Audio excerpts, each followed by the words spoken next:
জো জিতা ওই সিকান্দার কথায় আছে না, পুরুলিয়ার মাটিতে কিন্তু সিকান্দার হচ্ছেন সুদীপ মুখোপাধ্যায়। 2016 সালে কংগ্রেসের নির্বাচিত বিধায়ক ছিলেন। 2021-এর আগে তিনি বিজেপিতে জয়েন করেন এবং বিজেপির নমিনেশন পান এবং বিজেপির প্রার্থী হিসেবে আবার জয়লাভ করেন।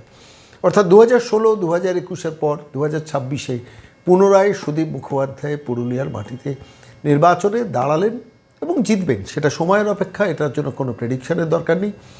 একটুখানি স্ট্যাটিস্টিক্স রিপোর্টটা কি বলছে পুরুলিয়ার, সংক্ষেপে আপনাদের কাছে বলবো। দেখুন, 2016 সালে কংগ্রেসের প্রার্থী হয়ে সুদীপ মুখোপাধ্যায় পুরুলিয়া থেকে ভোট পেয়েছিলেন 81,365। তৃণমূলের যিনি প্রার্থী ছিলেন তিনি দেবজ্যোতি প্রসাদ সিংদেও, তিনি পেয়েছেন 76,454।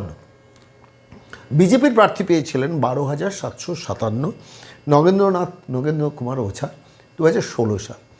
সেইখানে দাঁড়িয়ে যখন বিজেপির প্রার্থী হয়ে গেলেন সুদীপ মুখোপাধ্যায়, তখন সেই ভোটটাকে তিনি, যে বিজেপির প্রার্থী ছিলেন 12,757 ভোট পেয়েছিলেন, সেই ভোটটা গিয়ে দাঁড়ালো 89,733-এ, 89,733।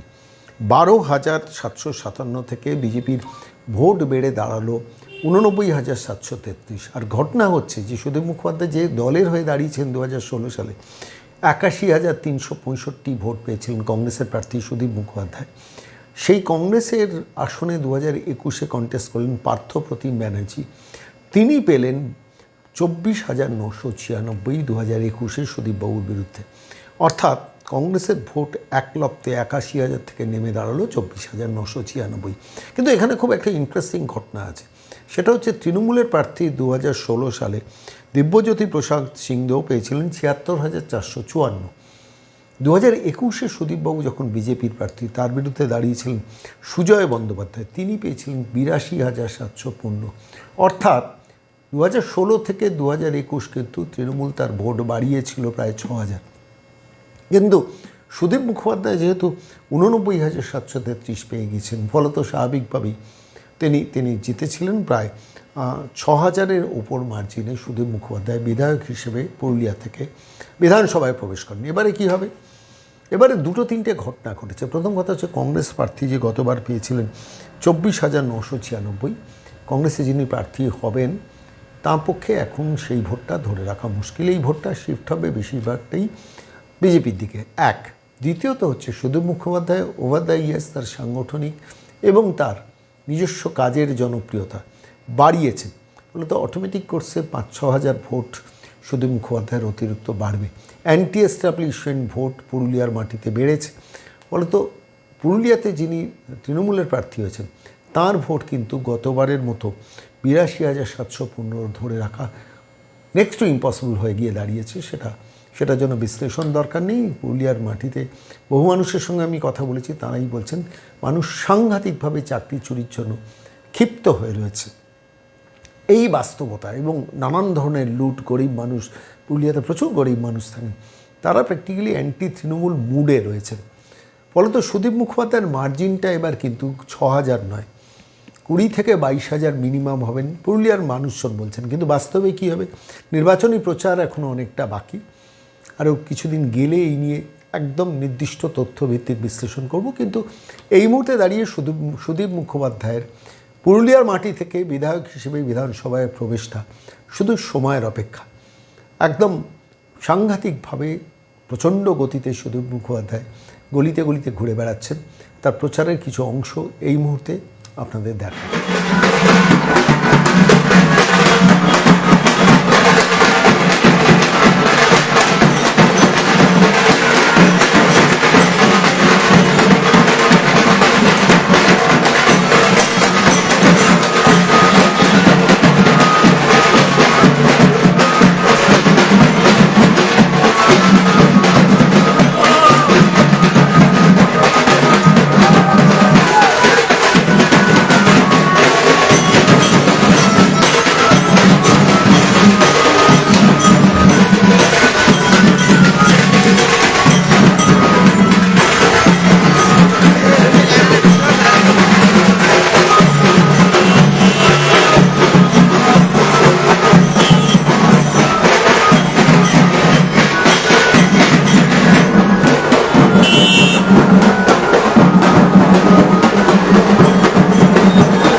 নমস্কার।